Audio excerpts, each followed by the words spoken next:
নমস্কার বন্ধুরা। নমস্কার নমস্কার। আজকে আমাদের একটা খুব স্পেশাল ডে। আজকে আমাদের অ্যানিভার্সারি, ম্যারেজ অ্যানিভার্সারি। আর তার জন্য একটা ছোট্ট আয়োজন ঘরে করেছি। এই টুনাটুনি থাকি, মেয়ে তো বাইরে আছে এখন, যার জন্য এখন আমরা যা করি নিজেরাই করতে হচ্ছে।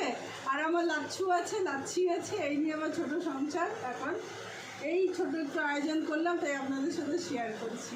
এই দেখুন, বানিয়েছি এটা পনিরের তরকারি, পনির বাটার মশলা বানিয়েছি, প্লেন রুটি রাত্রের খাবারের জন্য, একটু শশা কেটে নিয়েছি, আর বাঙালিদের স্পেশাল রসগোল্লা থাকবেই, আর একটু স্লাইস আনিয়েছি। ব্যাস, এই রাত্রের খাবার গরমের দিন, যার জন্য গরমের জন্য একটুখানি হালকাই মেনু করলাম। আর সবথেকে বেশি আমার মেয়ে এগুলো বেশি সেলিব্রেট করে, তো মেয়ে এখন পড়ার জন্য বাইরে আছে, যার জন্য সেলিব্রেশনটা আমরা দুজনে। আর এই নিচে আমার যে আছে কবিতা, দুই বাচ্চা, ছোটু, আমার দেওর প্লাস, মানে দেওরের থেকেও বেশি ভাই বলতে পারেন, দেওর বলতে পারেন। ব্যাস, এই ছোট্ট ফ্যামিলি নিয়ে এখন আমরা সেলিব্রেশন করছি।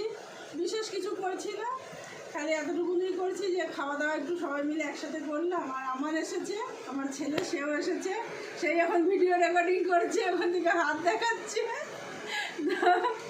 ব্যাস, তার সাথে আমরা একসাথে খাওয়া দাওয়া করবো। আপনাদের কাছে এটাই কামনা রইল, সবাই আশীর্বাদ করবেন যেন আমাদের জীবনটা ভালোভাবে কাটে। ধন্যবাদ।